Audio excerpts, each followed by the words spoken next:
संबोधित कर रहे हैं।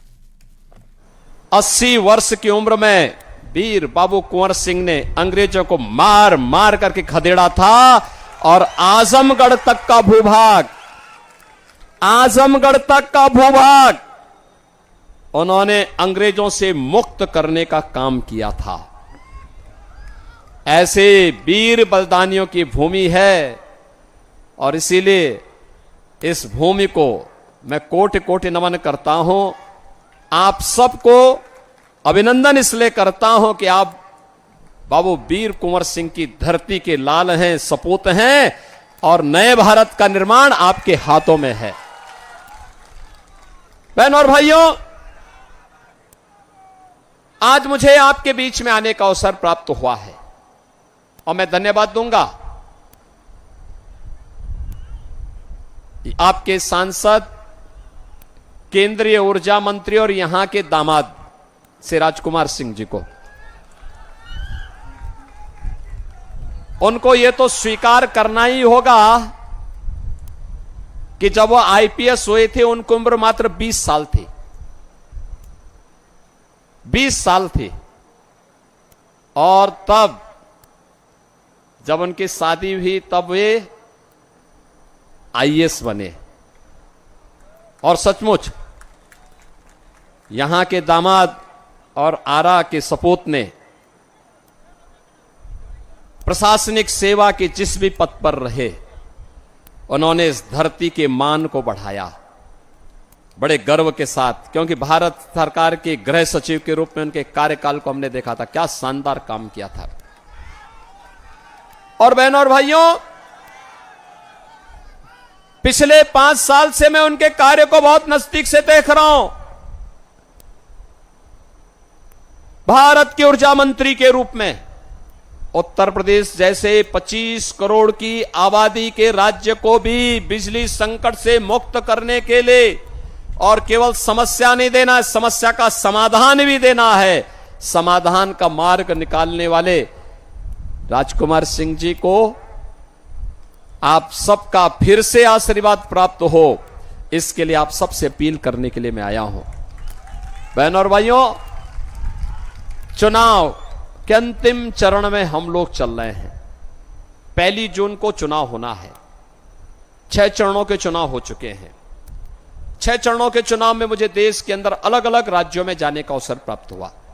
कश्मीर से कन्याकुमारी तक, कामरूप से लेकर के कच्छ तक, 12-14 राज्यों में चारों ओर एक ही नारा है, एक ही संकल्प है और वह है फिर एक बार मोदी सरकार का है।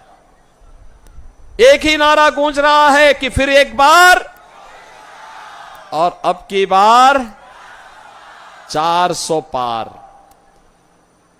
जब 400 पार की बात होती है तो कांग्रेस कहता है कि 400 सीट बीजेपी और एनडीए 400 सीट पाएगी और फिर ये कल पलटे हैं। बहनों और भाइयों, 400 पार जब जनता जनार्दन से हम पूछते हैं, मैं देश के अलग अलग क्षेत्रों में गया, पूछा मैंने कि 400 पार का आपका कैसे कह सकते हैं। उन्होंने एक ही बात कही, उन्होंने कहा जो राम को लाए हैं हम उनको लाएंगे। जो राम को लाए हैं हम उनको लाएंगे। और वह कहते हैं क्यों, तो जनता जनार्दन यही कहती है कि राम भक्त ही राज करेगा दिल्ली के सिंहासन पर। राम भक्त ही राज करेगा, कोई रामद्रोही नहीं। और इसके लिए उन्होंने संकल्प लिया है। 500 वर्षों का इंतजार समाप्त हुआ। अयोध्या में रामलला का भव्य मंदिर बना। बहनों और भाइयों, आज अयोध्या में राम मंदिर का निर्माण भारत के अंदर एक नई ऊर्जा का संचार करता है। कश्मीर में धारा 370 की समाप्ति होती है तो आतंकवाद की ताबूत पे अंतिम कील ठोका जाता है। बहनों और भाइयों, याद करिए, हमारी पीढ़ी सौभाग्यशाली है। हम सब सौभाग्यशाली हैं। हमने बदलते हुए भारत को देखा है। ये बदलता हुआ भारत आज मोदी जी के नेतृत्व में किस तेजी के साथ बदला है, किस तेजी के साथ बदला है। दुनिया के अंदर 14 के पहले का भारत और 14 के बाद के भारत की जब आप बात करते हैं, आपको जमीन आसमान का अंतर दिखाई देगा, जमीन आसमान का अंतर दिखाई देगा। बहनों और भाइयों, जमीन आसमान का अंतर 14 के पहले के भारत में पहचान का संकट कांग्रेस ने खड़ा किया था। बिहार के अंदर आरजेडी ने आपके सामने पहचान का संकट खड़ा किया था और 2014 के बाद का भारत दुनिया के अंदर सम्मान प्राप्त कर रहा है। 2014 के पहले के भारत में सुरक्षा की समस्या थी, सीमा खतरे में थी। 2014 के भारत में सीमाएं सुरक्षित हैं, आतंकवाद और नक्सलवाद पूरी तरह समाप्त हुआ है और अब तो पटाखा भी जोर से फट जाए ना तो पाकिस्तान सफाई देता, कहता साहब ये मैंने नहीं किया है। पाकिस्तान को सफाई देनी होती है क्योंकि उसे मालूम है नया भारत है, छेड़ेगा नहीं, लेकिन अगर कोई छेड़ेगा तो छोड़ेगा भी नहीं। बहनों और भाइयों, जब मजबूत होता है ना देश, मजबूत हाथों में देश रहता है, ऐसे दुश्मन दब करके चलते हैं। और विकास के बारे में, हाईवे बन रहे हैं, 4 लेन, 6 लेन, 12 लेन के हाईवे, एक्सप्रेसवे बन रहे हैं, ट्रेन की नई नई सुविधाएं, वंदे भारत, अमृत भारत, नमो भारत। आरा का रेलवे स्टेशन ऐसे बन रहा है जैसे एयरपोर्ट बन रहा हो। हर घर नल की योजना, 1 district 1 medical college, AIIMS, IIT, IIM, IIIT, NIT, ये सब बन रहे हैं। 14 के पहले के भारत में गरीब भूख से मरता था, आज 80 करोड़ लोगों को फ्री में राशन की सुविधा का सौगात मिल रहा है। बहनों और भाइयों, याद करिए। और मैं कहता हूं उन लोगों को जो आज के समय में अपनी विफलता को छुपाने के लिए पाकिस्तान का राग अलाप रहे हैं, वे कृपया पाकिस्तान का राग अलापे नहीं, वे भारत का बोझ कम कर दें। पाकिस्तान में जाएं। हिंदुस्तान तो 80 करोड़ लोगों को फ्री में राशन दे रहा है और पाकिस्तान में कुल 23 करोड़ की आबादी भूखों मर रही है। वहां इन लोगों को भीख भी नहीं कोई देने वाला है। बहनों और भाइयों, ये नया भारत है। मोदी जी के नेतृत्व में जितनी पाकिस्तान की आबादी है, उससे बड़ी आबादी को 10 वर्ष में मोदी जी ने गरीबी रेखा से उभारने का काम किया है। आज याद करिए, 60 करोड़ लोगों को प्रतिवर्ष 5 लाख रुपए की मुफ्त स्वास्थ्य की सुविधा, 50 करोड़ गरीबों के जनधन अकाउंट, 12 करोड़ किसान परिवारों को किसान सम्मान निधि का लाभ, 12 करोड़ घरों में शौचालय का निर्माण, 10 करोड़ गरीबों के घर में उज्ज्वला योजना का कनेक्शन पहुंच गया और 4 करोड़ गरीबों के मकान बन गए हैं। 4 करोड़ गरीबों के मकान बन गए हैं। मोदी जी ने कहा है 4 जून को जब फिर एक बार मोदी सरकार बनेगी, 70 वर्ष से ऊपर के प्रत्येक बुजुर्ग को फ्री में प्रतिवर्ष 5 लाख रुपए की स्वास्थ्य बीमा की सुविधा उपलब्ध करवाएंगे। 5 लाख रुपए तक का उपचार कोई भी बुजुर्ग कहीं भी जाके करा सकता है देश में। मोदी जी ने कहा है जितने गरीब बचे होंगे जिनके पास आवास नहीं होगा, उसको भी एक एक आवास देंगे। अब याद करिए, एक तरफ मोदी जी के नेतृत्व में विकास भी है, गरीब कल्याण भी है, सम्मान भी है, सुरक्षा भी है, अयोध्या में राम मंदिर का निर्माण भी है और काशी में काशी विश्वनाथ धाम भी आप जाकर के देखिए बगल में। बहनों और भाइयों, आस्था का भी सम्मान है, विरासत भी है तो विकास भी है।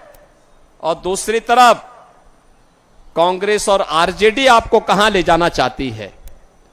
इन लोगों ने तो हमेशा छल किया, जब मौका मिला इन्होंने देश के साथ छल किया, सनातन धर्म के साथ छल किया, बिहार से छल किया, वोट आपका, और सरकार बनी तो पेट भरा है इन्होंने अपने परिवार का। याद करिए, लालू जी अपने परिवार के बाहर किसी के बारे में सोच नहीं सकते।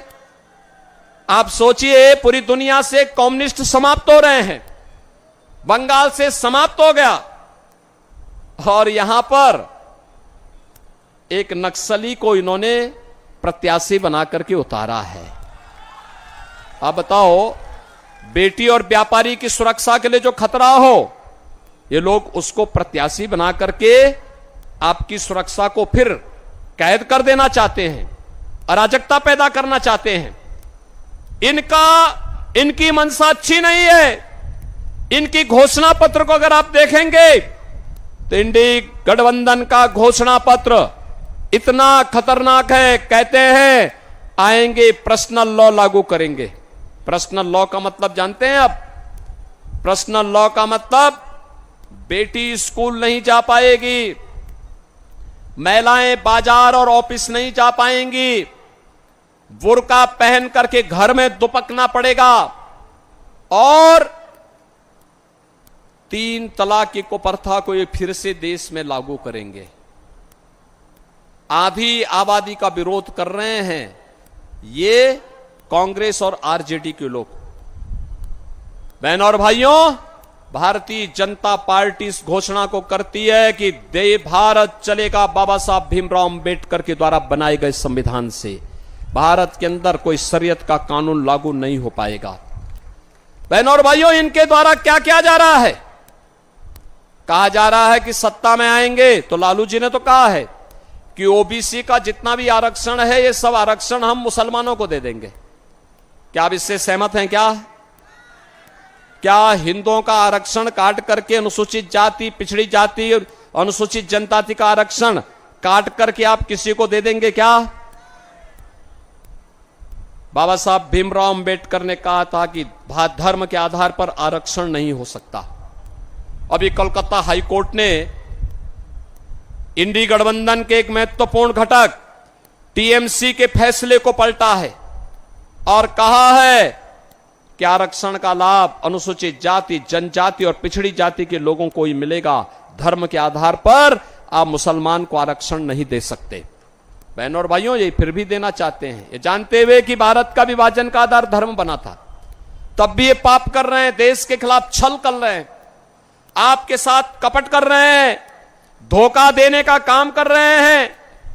ये आपस में जाति के नाम पे आपको लड़ाएंगे, फिर जाति के नाम पर आपस में लड़ा करके अलग अलग कैटेगरी करेंगे और फिर कहेंगे कि भाई आपका आपसी विवाद है, इसलिए इसमें से एक हिस्सा मुसलमान को दे देते हैं। और इन्होंने किया है। कांग्रेस ने कर्नाटक में मुसलमानों की कुछ जातियों को ओबीसी में शामिल करके ओबीसी का आरक्षण मुसलमानों को दे दिया है। आंध्र प्रदेश में कांग्रेस की जब सरकार थी उसने किया। एक होड़ सी लग रही है। बहनों और भाइयों, ये देश को बचाने का चुनाव है। कांग्रेस और इंडी गठबंधन के इस षड्यंत्र को हमें सफल नहीं होने देना है। राहुल गांधी से जब पूछा गया क्या करेंगे आप सरकार बनाएंगे, तो उन्होंने कहा गरीबी हटाएंगे। एक पत्रकार ने पूछा गरीबी तो आपकी दादी भी हटा रही थी, वो बेचारी हटाती हटाती चली गई, तो उन्होंने कहा हां मैं एक झटके में हटा दूंगा। याद करिए 1970 में श्रीमती इंदिरा गांधी जी ने गरीबी हटाओ का नारा दिया था। गरीबी तो हटी नहीं, लेकिन नारा 54 वर्ष के बाद भी उनका नाती वही नारा लगा रहा है, गरीबी हटाएंगे। पत्रकार ने कहा कैसे हटाएंगे बताओ, तो उन्होंने कहा संपत्ति का सर्वे करवाएंगे, एक्सरे कराएंगे और एक्सरे करा करके फिर विरासत टैक्स लगाएंगे। अब आप मुझे बताओ, संपत्ति आपकी, आपके पूर्वजों ने दी, आपके ग्रैंडफादर ने, आपके फादर ने, आपकी मां ने, आपके किसी ब्लड रिलेशन से वो संपत्ति आपके पास आई, विरासत के रूप में आपके पास आई। कांग्रेस कहती है उसमें हम विरासत टैक्स लगाएंगे। ये विरासत टैक्स का मतलब जानते हैं आप क्या है? वरासत टैक्स का मतलब है आधी संपत्ति कांग्रेस के लोग और आरजेडी को लोग ले लेंगे, और फिर लेने के बाद अफगानिस्तान, पाकिस्तान और बांग्लादेश से जो घुसपैठी आए हैं, रोहिंग्या आए हैं, इन लोगों में उस संपत्ति को बांट देंगे।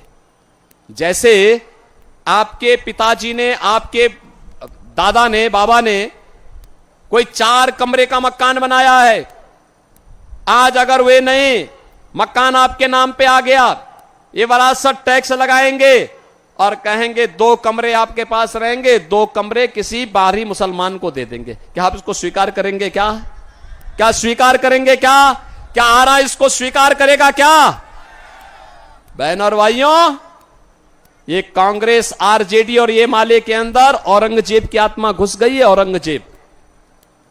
औरंगजेब मुगलों का सबसे क्रूर बादशाह हुआ।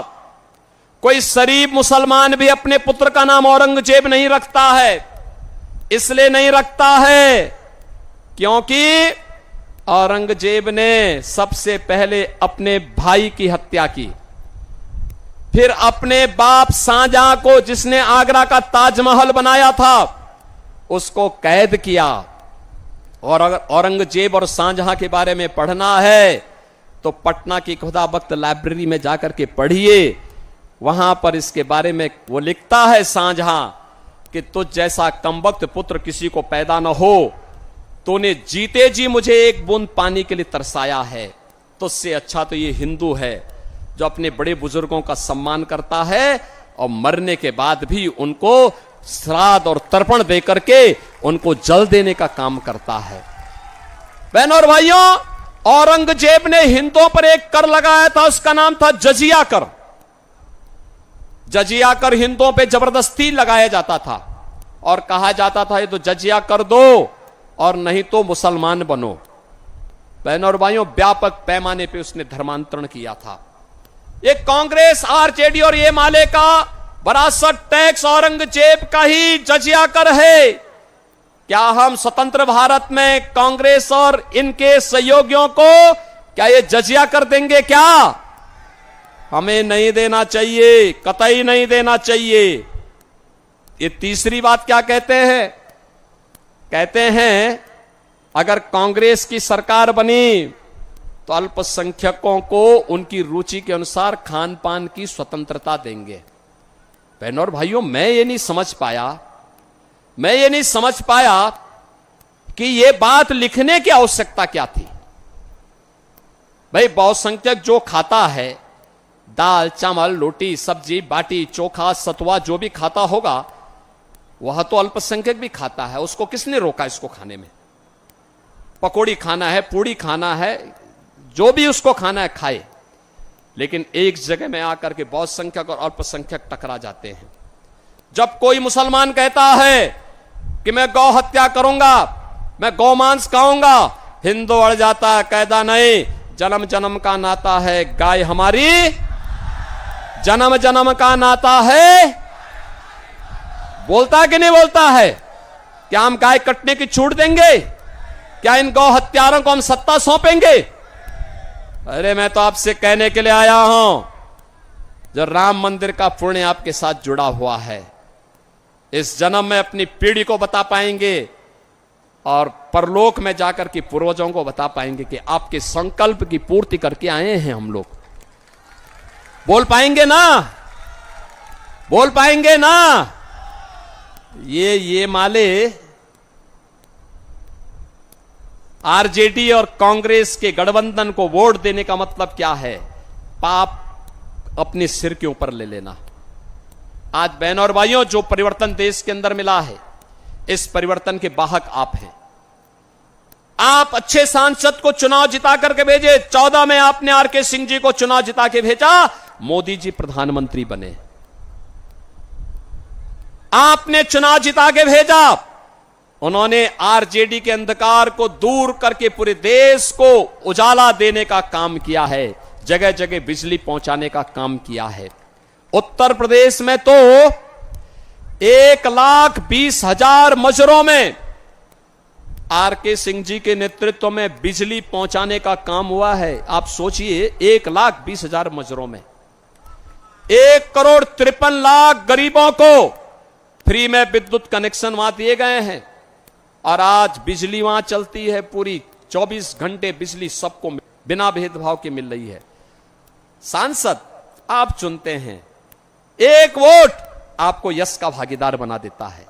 और वही हम कह रहे हैं, हमारा तो संकल्प एक ही है, हम उस संकल्प के साथ चलते हैं। जनता जब अच्छा फैसला करती है परिणाम अच्छे आते हैं। आपने यूपी में पिछले 7 वर्ष में कोई दंगा का नाम सुना है क्या? आज वहां दंगा नहीं होता है, कोई दंगा नहीं, नो कर्फ्यू नो दंगा। यूपी में है सब चंगा, एकदम साफ सुथरा है, क्योंकि हमने भगवान राम के संकल्प को अपने जीवन का हिस्सा बनाया।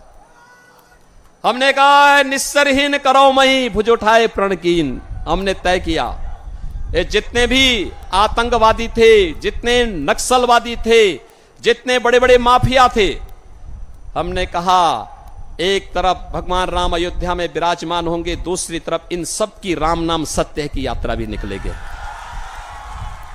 आपने देखा होगा ना, अब तो यूपी में सब स्वाहा हो गया है, समाप्त। अब यूपी में कोई रंगदारी नहीं लेता, बेटी और व्यापारी के लिए कोई खतरा नहीं बनता है, और जो बनता है ना तो अगले चौराहे पर यमराज उसको वहीं से उठा के लेके चला जाता है। वहीं से राम नाम सत्य है। अब तो बड़े बड़े माफिया गले में तख्ती टांग करके चलते हैं, कहते हैं साहब एक बार जान बकस दो, मैं ठेली लगा करके पेट भर दूंगा, अपराध नहीं करूंगा। और यहां पे आरजेडी और कांग्रेस का एक गठबंधन इन नक्सलियों को आपकी सुरक्षा पे सेंध लगाने के लिए फिर से भेज रहा है। इसको पनपने मत देना, कतई पनपने मत देना, कतई आगे मत बढ़ने देना। और बढ़ारा के लोगों की तो ये जिम्मेदारी बनती है, बहुत बड़ी जिम्मेदारी है आपकी। जिम्मेदारी दोनों तरीके से, अच्छा सांसद के नाते तो है ही, लेकिन अपने दामाद को चुन करके आप भेजेंगे तो कौन ऐसे व्यक्ति होगा जिसको उसमें खुशी ना होती हो। और इसलिए रिकॉर्ड वोटों से चुनाव जिता करके आरके सिंह यहां से जाने चाहिए। जीतेंगे, जीतेंगे भारी बहुमत से, लेकिन रिकॉर्ड होगा ना उन्होंने, क्योंकि एक अधिकारी के रूप में तो कुछ कर नहीं पाए होंगे, क्योंकि उससे पहले तो आपका उन पे पहले से ही आपने उन पर पहले ही कृपा कर दी थी कि आपने यहां की बेटी बिहाई गई तो आईएएस बन गए, उनकी तरक्की होने लग गई।